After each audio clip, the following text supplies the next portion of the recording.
যে ইগোর তাদের ইগোর কাছে, কেন্দ্র রাজ্য সংঘাতের ইগোর কাছে সাধারণ মানুষ কেন বলি হবে? এখানে এইটা লিস্টটা পাবলিশ হয়েছিল পঞ্চায়েতে বা যে লেভেলে, উদাও লিস্ট। নিশ্চিতভাবে এখানে বোঝা যাচ্ছে ইআরও বা এইআরও হুমকির মধ্যে যে কাজটা করছিলেন। আরো 5টা রাজ্যতে এসআইআর হচ্ছে, সেক্ষেত্রে কতটা হুমকির মধ্যে দিয়ে কাজ করছেন আর আমাদের ওয়েস্ট বেঙ্গলে কতটা হুমকির বাইরে কাজ করছেন, এটা একটা বিস্তার করা। যে ধর্মীয় কারণে কারো ভোটার লিস্টে নাম বাদ হয়ে যাবে কি? এক্স্যাক্টলি, এ শুধু ইগোর জায়গা, ইগোতে দাঁড়িয়ে আমাদের মতো সাধারণ মানুষকে রাস্তায় দাঁড় করাচ্ছে। এই লজিক্যাল ডিস্টারবেন্সটা কেন হয়েছে? যে ইগোর তাদের ইগোর কাছে, কেন্দ্র রাজ্য সংঘাতের ইগোর কাছে সাধারণ মানুষ কেন বলি হবে? হচ্ছে খাতুন আর বিবি, বিয়ের আগে খাতুন টাইটেল, বিয়ের পরে বিবি, তার জন্য এলডি হিসাবে তাকে ডাকা হচ্ছে। আপনি এসেছিলেন এখানে, বেশ কিছু দাবি দাওয়া রেখেছিলেন, সব মিলিয়ে যে আর একাধিক মাত্র হিয়ারিং এ বাকি আছে, কিন্তু 7 তারিখ হিয়ারিং শেষ হওয়ার কথা, 14 তারিখ রিলিজ। এবং সেটা নিয়ে আমরা গতকাল দেখছি সুপ্রিম কোর্টেও মামলা উঠেছে, কারণ মুখ্যমন্ত্রী গিয়েছিলেন, যেটা বলছেন যে ফিজিবল নয়। সেই বিষয় নিয়ে কোনো কথা হলো? এটা হিয়ারিং কমপ্লিশন কবে হতে পারে, শেষ হয়ে যাবে, এই নিয়ে আপনাদের কিছু বলুন। না, বারবার যখন হচ্ছিল কথার মধ্যে, শেষে কিন্তু 14 তারিখে ফাইনাল লিস্ট, ফাইনাল পাবলিশ হবে এই কথা বলছে। সুতরাং যখন বারবার এই কথা ঘুরে 14 তারিখে এসে দাঁড়াচ্ছে, তাহলে ওখানে তো বোঝা যাচ্ছে মানে 14 তারিখে ওনারা টোটাল বিষয়টাকে তারা সাম আপ করে পাবলিশ করে দেবে। তবে একটা আজকে যেটা জিনিস আলোচনা করে যেটা বেরিয়ে এসেছে, আমরা রিপিটেডলি এই বিষয়টা প্রশ্ন করেছিলাম যে বৈধ ভোটারের ক্ষেত্রে ধরো না কোনো ক্ষেত্রে কাগজপত্রের শর্টেজ হতে পারে, টেকনিক্যাল ফল্ট হয়েছে, সেক্ষেত্রে কি হবে? সেক্ষেত্রে যাদের দ্রুততার সাথে তাদেরকে আবার রোলের মধ্যে ইনক্লুড করা যায় তার ব্যবস্থা তিনি নির্দেশনা দেবেন। আর একটা কথা আমি এটা প্রশ্ন করলাম যে এসআইআর 2025 পাবলিশ হচ্ছে, সেক্ষেত্রে ধরুন আমার ফাইনাল লোডের নাম আসলো না, আমি তারপরে আবার দৌড়ঝাঁপ করে বা যে জায়গাগুলো গ্যাপ ছিল সেটা পূরণ করার পরে যখন ভোটার লিস্টে আমার নাম উঠলো, সেক্ষেত্রে কি আমার এই এসআইআর 2025-এ নাম থাকবে, না নতুন ভোটার লিস্ট যেমন পাবলিশ হয় সেক্ষেত্রে হবে? কিন্তু এটা 2025-এই আমার, অর্থাৎ যে ফাইনাল রোল যেটা হচ্ছে ওটা সাপ্লিমেন্টারি নাম কিন্তু অ্যাড হবে। এটা একটা পজিটিভ দিক আমি মনে করলাম, মানে যেটা আমরা আতঙ্কে ছিলাম যে নতুন ভোটার লিস্ট হয়ে ফর্ম 6 ভরে নাম তুলে নাও, তাহলে তারা যাবে কোথায়? সেক্ষেত্রে বলে না, এটার সাথে অ্যাড অন হয়ে যাবে। এটা আমাদের জন্য একটা পজিটিভ মনে হলো। এই যে বৈধ ভোটার আপনারা কিভাবে নির্বাচন করবেন? বৈধ ভোটার বাদ যাবে না বলতে, তো বৈধ ভোটার কিভাবে নির্বাচন করবেন? কি ডকুমেন্টসের ভিত্তিতে যেগুলো চেয়েছেন, যে ক্রাইটেরিয়া দিয়েছে তার ভিত্তিতে হবে। এবার ধর না দীর্ঘ কাল ধরে বসবাস করছে, কয়েক পুরুষ বসবাস করছে, তার ওই 13টার মধ্যে আসলে প্রশ্ন থাকতে পারে। তো তিনি বেশ কটা ডকুমেন্টসের আরো কথা বললেন যে 1987 সালের আগে যে পাট্টা ছিল সেই সময়টা কি কার্ডের কথা বললেন, লাল ধান কার্ড, এই ধরনের অনেক ডকুমেন্টস আছে। পরবর্তীতে বললেন এই সবগুলো ক্ষেত্রে যারা বৈধ কয়েক যুগ ধরে আছে, সেক্ষেত্রে তাদের ক্ষেত্রে এটা এই যেটা বললেন স্যার যে ডিএম কে ফিল্ডে পাঠিয়ে ভেরিফিকেশনের ব্যাপারটা। 25 জন আমলা, 15 জন আইএস আর 10 জন আইপিএস কে কেন্দ্রীয় পর্যবেক্ষক হিসেবে এসআইআর এর জন্য কেন্দ্রীয় পর্যবেক্ষক ভোটের জন্য বেছে নেওয়া হয়েছে। তাদের মধ্যে 17 জনকে ছেড়ে দেওয়ার কথা বলা হয়েছে সরকারের পক্ষ থেকে, পত্রপাঠ খারিজ করে দেন নির্বাচন কমিশন। এই বিষয়টা আপনি কিভাবে দেখছেন? তাহলে সরকার সচিব রয়েছেন, দুই জায়গায় কি রয়েছেন, তাদেরকে নির্বাচন কমিশনের প্রক্রিয়ার মধ্যে রাখতে চাইছে। অন্য রাজ্যের ভোটের ক্ষেত্রে তাদের ব্যবহার করা হতে পারে। দেখুন, ইউপিএসসি দিয়ে তারা এসছেন, আইএস আইপিএস যারা আছে, ইউপিএসসি গাইডলাইনে কিন্তু এই ধরনের ডেপুটেশনে নিয়ে যাওয়া নিয়ে আসার প্রভিশন আছে। সেক্ষেত্রে আমরা তো যেহেতু প্রভিশন আছে, যদি কেউ চায় সেক্ষেত্রে আমি তাকে দেবো না, এটা তো বলা যেতে পারে না। এটা কিভাবে বলা যেতে পারে?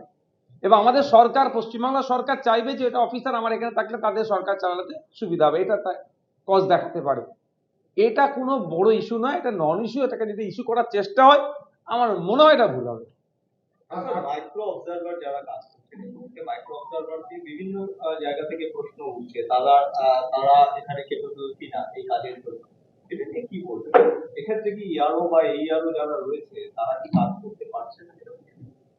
আন্ডার থ্রেট হয়তো হতে পারে, হুমকির মধ্যে দিয়ে কাজ করতে হতে পারে। কারণ আমি লাস্ট এর আগের যেটা দেশে, আমি সেকেন্ড টাইম যেটা দেশে ছিলাম, আপনাদের কি আপনারা কোশ্চেন করেছিলেন, আমি প্রেস করেছিলাম যে সন্দেশখালী ঘটনা। সন্দেশখালীতে যে লিস্ট নট ইন্ডিয়ান সিটিজেন যেটা জানানো হয়েছিল, আমি এখানে গিয়েছিলাম, সন্দেশখালী যেখানে যেখানে এইটা লিস্টটা পাবলিশ হয়েছিল পঞ্চায়েতে বা যে লেভেলে, উদাও লিস্ট। নিশ্চিতভাবে এখানে বোঝা যাচ্ছে ইআরও বা এইআরও হুমকির মধ্যে দিয়ে কাজটা করছিলেন। সেই ক্ষেত্রে হয়তো হুমকি মুক্ত করার জন্য তারা একজনকে বসাচ্ছে। তবে একটা কথা বলে যতটুকু দেখলাম যে আরো 5টা রাজ্যে এসআইআর হচ্ছে, সেক্ষেত্রে কতটা হুমকির মধ্যে দিয়ে কাজ করছেন আর আমাদের ওয়েস্ট বেঙ্গলে কতটা হুমকির বাইরে কাজ করছেন, এটা একটা বিস্তর ফারাক। তিনি আনঅফিসিয়াল একটা কথা বলেছে, যেটা এখানে আমি ডিসক্লোজ করতে পারছি না। তবে একটা কথা এটা খুব ভালো লেগেছে, যে আপনাদের পরিচিতি যদি অন্য কোনো রাজ্যে থাকে, সেই রাজ্যে খোঁজ নিয়ে দেখুন এই আনম্যাপড এলডি এই বিষয়গুলো নিয়ে কি রাজনীতি হচ্ছে, রাজনীতি নয়, কি আতঙ্কের পরিবেশ তৈরি হচ্ছে কি হচ্ছে না। উত্তরপ্রদেশের কথা বললো, প্রায় 3 কোটি মতো খসড়া লিস্টের নাম বাদ গেছে। তামিলনাড়ু একটা ছোট্ট রাজ্য, প্রায় 90 লাখ বাদ গেছে, এখানে 58 লাখ।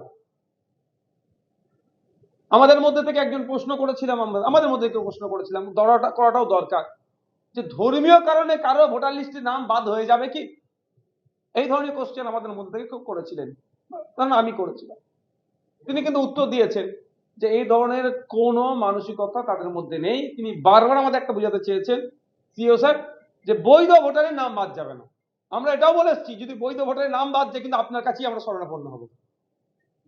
এবার আরো একটা বিষয়, যেটা হচ্ছে কাল রাতেও যে নির্বাচন কমিশন একটা চিঠি দিয়েছে, আমাদের একটা চিঠি দিয়েছে, যেটা অগাস্ট মাস থেকে শুরু করে আজ অব্দি একাধিক নির্দেশ দেওয়া হয়েছে কমিশনের তরফ থেকে, যেটা বলবৎ করা হয়নি সরকারের তরফ থেকে, এবং সেটা ইমিডিয়েটলি কমপ্লাই করে সোমবারের মধ্যে কমপ্লায়েন্স রিপোর্ট পাঠাতে বলছে। এই যে রাজ্য বনাম কমিশন একটা সংঘাতের আবহ তৈরি হয়ে যাচ্ছে প্রত্যেকদিন নতুন নতুন করে, সেটা কি কোথাও সাধারণ মানুষের জন্য যে আতঙ্কের বাতাবরণ আরো বাড়ছে? এক্স্যাক্টলি, এ শুধু ইগোর জায়গা, ইগোতে দাঁড়িয়ে আমাদের মতো সাধারণ মানুষকে রাস্তায় দাঁড় করাচ্ছে। এই লজিক্যাল ডিস্টারবেন্সিটা কেন হয়েছে? 1000 কম্পিউটার অপারেটর চেয়েছিল, 1000 কম্পিউটার অপারেটর যদি দিয়ে দিত, আজকে নামের full stop, mismatch, spelling mistake, Khatun থেকে বিবি, মুখার্জি থেকে মুখোপাধ্যায়, চ্যাটার্জি থেকে যেটা, এই যে সমস্যাগুলো হচ্ছে, এটা হতো না। এ আমার পাশে যিনি দাঁড়িয়ে আছেন আমার বাম সাইডে, ইনার বাংলা নামের বানান ঠিক আছে, পিতার জায়গায় বাবার জায়গায় ইয়া করে দিয়েছে। এটা এটা এটা টেকনিক্যাল ফল্ট। এই যেগুলো হচ্ছে খাতুন আর বিবি, বিয়ের আগে খাতুন টাইটেল, বিয়ের পরে বিবি, তার জন্য এলডি হিসাবে তাকে ডাকা হচ্ছে। এটা শুধু ইগোর জন্য। 1000 কম্পিউটার অপারেটর যদি রাজ্য সরকার দিয়ে দিতেন, তাহলে আর এইটা হতো না, এই যাদেরকে ডাকা হচ্ছে। আর এই যে আপনি বলছেন নির্দেশনা অনেক যাচ্ছে, কিন্তু এখন অফিসার গুলো রাজ্য সরকার তাদেরকে কন্ট্রোল করছে, যেহেতু এখন নোটিফিকেশন আসেনি। ফলে কোনো না কোনো একটা জায়গায় নির্দেশনা এখান থেকে গেলেও বাস্তবায়ন করার ক্ষেত্রে যে ওয়েট এই ধরনের হয়তো হতে পারে, সেটা তো ডিলে হচ্ছে। আমি একটা কথাই বলতে পারি এই বিষয়ে, যে তাদের ইগোর কাছে, কেন্দ্র রাজ্য সংঘাতের ইগোর কাছে সাধারণ মানুষ কেন বলি হবে? Thank you.